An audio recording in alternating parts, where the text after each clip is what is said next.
اچھا ڈاکٹر صاحب، میں آخری بات آپ سے یہ جاننا چاہوں گا، آپ چونکہ ایک تعلیمی شعبے سے بھی وابستہ ہیں۔ ناظرین کرام، محترم ڈاکٹر سمیع اللہ زبیری صاحب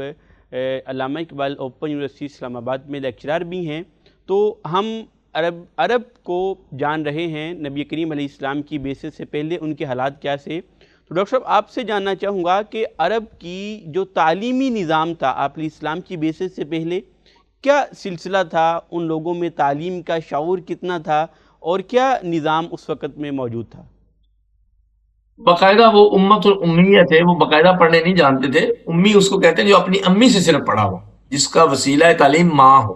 جی تو باپ تو جنگ کرتا، شراب پیتا اور باہر جا کے شکار کھیلتا، اور فخر اور عاشقی، عشق کا عروج اور اونٹنی اور شراب اور قتل و غارت اور ڈاکے، رہزنی، یہ تو مردوں کا کام تھا۔ عورتیں اپنے بچوں کو تھوڑی ویلیوز سکھاتی تھی، اور بڑی ہائی لیول کی ویلیوز، شجاعت،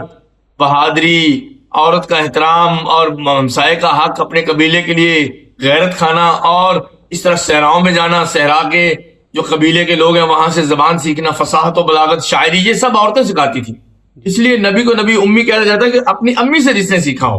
اور اس کے علاوہ اس کے پاس کوئی سورس نہ ہو۔ لیکن ان عورتوں نے جو تعلیم دی تھی وہ تربیت تھی، باقاعدہ تعلیم کا نظام نہیں تھا۔ وہ نبی علیہ السلام نے آ کے شروع کیا، جیسے بدر کے قیدیوں کو جو 10 کو پڑھائے گا ہم آزاد کر دیں گے،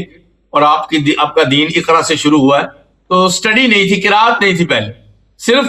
صدری زینہ بسینہ جو چیزیں آتی جا رہی ہیں اپنے قبائل کی، وہ تھی۔ اور نبی علیہ السلام نے آ کے کاغذ قلم اور قرات کا سلسلہ شروع کیا، اور بلکہ قاری بھی بنے، اور قرات بھی سکھائی اور قراءات بھی سکھائیں،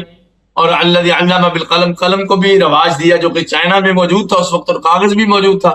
مگر نبی علیہ السلام نے پڑھنے کی طرف لگا۔ فی رق منشور، قرآن کہتا ہے بکھرے ہوئے کاغذوں کی قسم، یہ جو صحیفے کے کاغذ ہوتے ہیں اور یہ پھیلائے جاتے ہیں، پوری دنیا میں چلے جاتے ہیں۔ تو نبی علیہ السلام نے وحدت تعلیم کا بھی کام کیا، ایجوکیشنل یونیفارمٹی، یعنی سارے جو ہیں لوگ وہ ایک قسم کی تعلیم پہلے شروع سے آگے لے کے جائیں، کہ اللہ بربک الاکرم الذی علم بالقلم، اپنے رب اکرم کی، سب سے عزت والے رب کی معرفت کا علم جو وہ نبی علیہ السلام نے سب سے پہلے دیا ہے، اور ان طبقات کی تقسیم کو تعلیم کے ذریعے ختم کیا۔ اور آج یورپ جو ہے وہ اپنی تعلیم کی وجہ سے پوری دنیا میں پھیل گیا، اور نبی علیہ السلام نے تربیت کو تعلیم کا حصہ بنایا، تربیت کو تعلیم کا حصہ بنایا ہے۔ اب اے آئی اور روبوٹس کے دور میں تعلیم بہت ہوگی لیکن تربیت نہیں رہے گی، ایک لمحہ فکری ہے۔ تربیت ماؤں کو کرنی پڑے گی، اور مربین کو، اور اپنے علماء کو، اس لیے ان لوگوں سے جڑنے کی ضرورت ہے۔ تو پیغمبر علیہ السلام نے دشمنوں کو دوست بنایا، اور مساوات اور اخوت پیدا کی،